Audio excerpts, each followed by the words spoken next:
অপর্ণা, তোমরা দেখছি ব্লগার অপর্ণা এই চ্যানেলের পক্ষ থেকে তোমাদের জানাই অনেক অনেক অভিনন্দন আর আন্তরিকতা।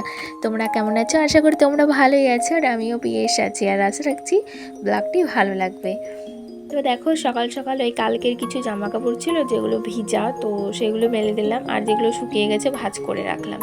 আর তারপরে ঝলমলে রোদ্দুর উঠেছে, তাই একটু তোমাদের সঙ্গে শেয়ার করলাম। অবশ্য এই আকাশের কোনো গ্যারান্টি নেই, কখনো মেঘ কখনো বৃষ্টি। তো এখন রোদ্র হয়েছে, খানিক পরে আবার মেঘলাও করেছিল। তো যাই হোক, দেখো আমার জন্য একটু গরম জল করে নিলাম, আমি তো সকালে গরম জলই খাই।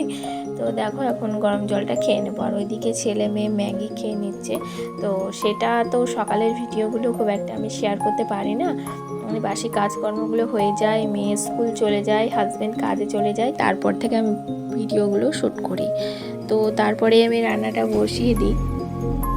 আর এখন যেহেতু আম আছে, অসুবিধা নেই, রাত্রে যদি রুটি করে রাখি, সেই রুটিটা সকালবেলায় যদি একটু সেঁকে দিই তো আম দিয়ে খাওয়া যায়, আবার চিড়ে থাকলে চিড়ে দিয়ে মেখেও হাজব্যান্ড খেয়ে নেয়। তো সেই জন্যে সকালে একদম যে 7টার দিকে ভাত রান্না আমাকে করতেই হবে এমন একটা ব্যাপার ছিল, সে ব্যাপারটা নেই, এখন 9টার মধ্যে করলে হয়ে যায়। তো তাই আর কি, সকালে বাসি কাজকর্ম সেরে ঘরে যেটুকু খাবার থাকে খেতে দিয়ে দিই হাজব্যান্ডকে, এবং ছেলে মেয়ে ম্যাগি করে দিই ওদের জন্য, ওরা ম্যাগি খেয়ে মেয়ে পড়তে চলে যায়, আর ছেলে বাড়িতে পড়া করে। তো কালকে তো রুটি করা হয়নি, আর মটরটা ভিজানো ছিল 2 দিন আগে, জানো তো, করব করে করা হচ্ছিল না। তো ভালো করে ধুয়ে এই যে এখন 2 দিন যেহেতু ভিজানো ছিল, তাই আর প্রেসারে আমি আর সিটি দিইনি, আজকে একদম কড়াইয়ে করে নিয়েছি। তবে খেতে একদম ভালো হয়নি, যতটা প্রেসারে সেদ্ধ দিয়ে খুব সুন্দর হয় ঠিক সেরকম কিন্তু হয়নি আজকে। যেদিন যেমন রান্না হয় আমি সেদিন তেমনই কথা বলি।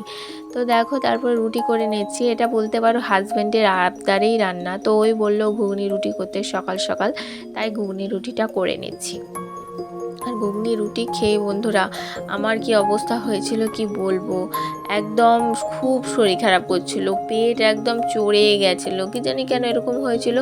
অনেকক্ষণ শুয়েছিলাম, তারপরে উঠে কাজ করতে পারছি না, যেন কোনো রকমের রান্নাটা বসিয়ে তারপরে বাকি কাজগুলো সেরে নিয়েছিলাম। তবে বাকি কাজগুলো বলতে ওই রান্নাটা ডাস্টিংটাই করতে পেরেছি, মানে কষ্ট হয়েছে প্রচণ্ড। তবু তোমাদের সঙ্গে যেহেতু কাজগুলো আমি করেছি, তো ভাবলাম ক্যামেরা অন করে আর একটু কষ্ট করেই না হয় করে নিই, তাই একটু কষ্ট করেই তোমাদের সঙ্গে ভিডিওগুলো ক্যাপচার করেছি এবং শেয়ার করেছি। তো দেখো, কথায় কথায় এই যে মটরের মানে ঘুগনিটা হয়ে গেল, আর ওইদিকে রুটিটাও হয়ে গেছে, হাজব্যান্ডকে খেতেও দিয়ে দিয়েছি, ও খেয়ে নিয়েছে। তারপরে এই যে আমারটা আমি বেড়ে নিলাম।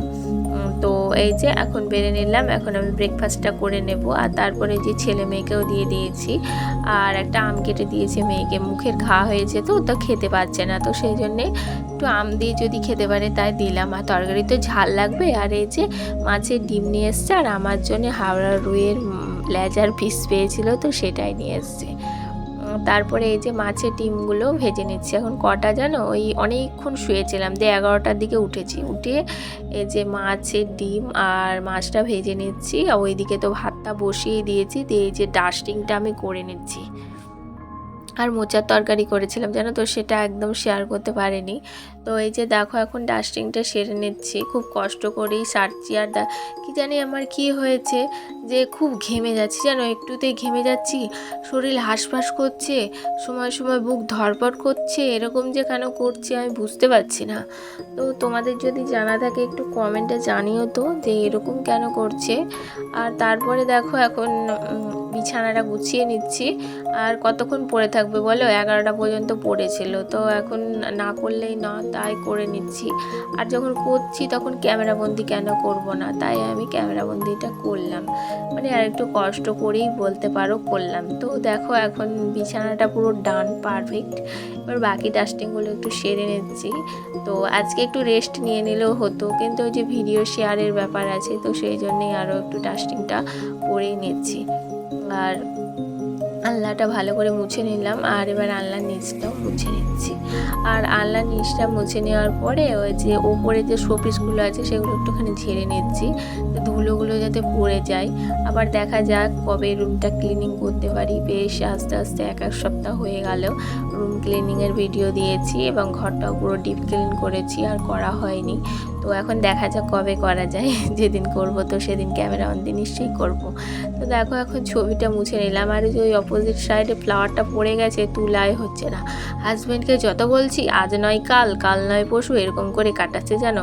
এটাই যদি আমি করতাম তাহলে আমাকে কত কথা শুনতে হতো। এত কাজকর্ম করেও বন্ধুরা সারাদিনের শেষে যখন হাজব্যান্ডের কাছে শুনতে হয় না সারাদিন কি করো, তখন পুরো মাইন্ডটা অন্যরকম হয়ে যায়। তখন মনে হয় আমি যখন সারাদিন কিছুই করি না তাহলে আজকে আর কিছু করব না, চুপচাপ বসে থাকবো, এমন একটা মাইন্ড মনে হয়। এই গাদার খাটনি খেটেও সংসারে কি লাভ বলো তো, যদি একটুখানি প্রশংসা না পাওয়া যায়, না তুমি এরকম কাজ করো। আচ্ছা বন্ধুরা, তোমাদের সাথে কি এরকম হয়? তোমাদের সংসারে এরকম হয়? তো তোমরা অবশ্যই কমেন্টের মাধ্যমে জানাবে। তো যাই হোক, দেখো এখন আমি ঘরটা ঝাড় দিয়ে নিচ্ছি। আমি ডাস্টিং করার পরে তো ধুলোগুলো পড়ে, তো সেই জন্য আবারও আমাকে ঝাড়টা দিয়ে নিতে হয়। তো তাই আর কি ঘরটা ঝাড় দিয়ে নিলাম। আর নেওয়ার পরে এই যে জামা কাপড় ছিল যেগুলো ভাঁজ করা বাকি, তো সেগুলো ভাঁজ করলাম। ভাঁজ করা বাকি বলতে এই যে 3 দিন আগে কেচেছিলাম, সেগুলো ভাঁজ করা হয়নি। ঢিপ করে রেখেছিলাম, তো ঢিপই ছিল, কে করবে বলো, নিজের একার সংসার নিজেকেই করতে হবে। তো তাই দেখো এখন জামা কাপড়গুলো ভাঁজ করে গুছিয়ে রাখছি। এবার জায়গা মতন তুলে রেখে দেবো। আর এমন খুব একটা বেশি নেই, বিছানার চাদর, বালিশের ওয়ার, আমার দুখানা নাইটি, হাজব্যান্ডের ওই টি শার্ট আর ছেলেমেয়ের একটা জামা প্যান্ট, তো এই তো। তো এই যে যেগুলো নাইটি আলনাতে থাকা সেগুলো রেখে দিচ্ছি, আর টি শার্টটা তো গ্রিল বারান্দাতে থাকে। তারপরে দেখো এই তরকারিটা তো বসিয়ে দিয়ে আমি এসেছিলাম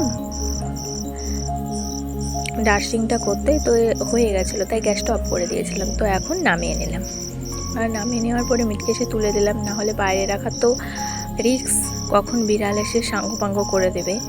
আবার ভিতরে রেখেও রিক্স, পিঁপড়ে, কোন দিকে যাব তোমরাই বলো। আর তারপরে এই যে গামলাটা আজার করে নিলাম, কারণ এই বাসনগুলো এখানে গুছিয়ে না রাখলে না এখন বাসন মাজতে যাব। তো এটাও বাসনগুলো গামলার মধ্যে তুলে তো মাজতে নিয়ে যাবো কলপারে, তাই এই গামলা থেকে বাসনগুলো এখন আজার করে নিলাম। তারপরে কৌটোগুলো একটুখানি মুছে নিলাম, জায়গা মতো রেখে দিলাম। আর হচ্ছে এই যে এখন বাসনগুলো ভিজতে দিয়ে দিলাম, বাসনগুলো ভিজতে থাকুক, ওইদিকে আমি গ্যাসটা মুছে নিচ্ছি। আর এখন সময় কটা জানো? বেলা 4টে। তো শরীর খারাপের জন্য ওই যে স্নান টান করে শুয়েছিলাম, তারপরে উঠে একটু শরীরটা ভালো লাগলো। আর এরকমভাবেই কাজ করতে হয় যাদের একার সংসার, শরীর অসুস্থ হলেও কিছু করার নেই। তো রেস্ট নিয়ে একটু ঘুমিয়েছিলাম, তো ভালো লাগলো। তো তারপরে উঠে যে বাসন মাজা, ঘর মোছা, গ্যাস মোছা, এগুলো সব পড়েই ছিল, তো এগুলো এখন করে নিচ্ছি। আর এই যে আমার ছোটাসা পেয়ারাসা রান্নাঘর বলতে পারো, যেটাকে আমি নিজেই হাতে পুরো সাজিয়েছি, একটু অন্যরকম করার চেষ্টা করেছি। তো আমরা কি বলতো, হাউস ওয়াইফরা সবসময়তেই চায় আমাদের ঘরকে টিপটপ করে রাখতে, কিন্তু পারি না, কারণ আমার 2টো বাচ্চা আছে, সেই জন্য আমার টিপটপ করে রাখলেও না থাকে না। যতটা পারি চেষ্টা করি। দেখো তারপরে এখন মুছে নিচ্ছি বেডরুমটা। আর বেডরুমের এই যে এই পাশ মানে এই জায়গাটাতে মেসিং আছে, আর এত ঘিচিমিচি ঘরটা কিছু করার নেই। তো আমার যেহেতু দুখানায় ঘর, গ্রিল বারান্দাটা যদি একটু বড় হতো তাহলে হতো। তো এখন যেটা আছে সেটাকে মানিয়ে নিয়ে চলতে হবে। এই অপোজিট সাহেবের যদি ঘরগুলো কমপ্লিট হয় তো ঘরটা একটু ফাঁকা ফাঁকা হবে। তো দেখো এখন রান্নাঘরটা মুছে নিচ্ছি, আর এইভাবে মপ ঢুকিয়ে মিটকেসের তলাটা মুছি, না হলে নোংরা জমে যায়। তো যতটা পারি পরিষ্কার রাখার চেষ্টা করি। আর সবজি কাটার সময়তে কী হয় জানো তো, ওই পেঁয়াজের রসুনের খোসাগুলো ফ্যান চালিয়ে যেহেতু সবজিটা গাছে উড়ে যায়, সেই জন্যেই আরও তলাতে মপ ঢুকিয়ে পরিষ্কারটা করতে হয়। তো দেখো একদম পুরো ঘর মোছা ডান, পা মোছাটা দিয়ে দিলাম। আর দিয়ে দেওয়ার পরে যে ঘরের ফাইনাল লুকটা শেয়ার করছি। আর ঘরের ফাইনাল লুকটা শেয়ার করার পরে একদম সন্ধেবেলায় তোমাদের সঙ্গে এসেছি, মানে গিয়েছিলাম একটা ইনডোর প্ল্যান্ট কিনতে। তো নিয়ে এলাম মানি প্ল্যান্ট এনে আমার ইচ্ছা ছিল মনে মনে, তো সেটাই নিয়ে এসেছি। ওটা যদি আমি লালন পালন করে বড় করতে পারি নিজের সন্তানের মতো করে, তাহলে আমি আরও ইনডোর প্ল্যান্ট নিয়ে আসবো। আর ওটা যদি আমি মানুষ করতে না পারি তাহলে ধরো আমি আনবো না। তো সেই জন্যেই।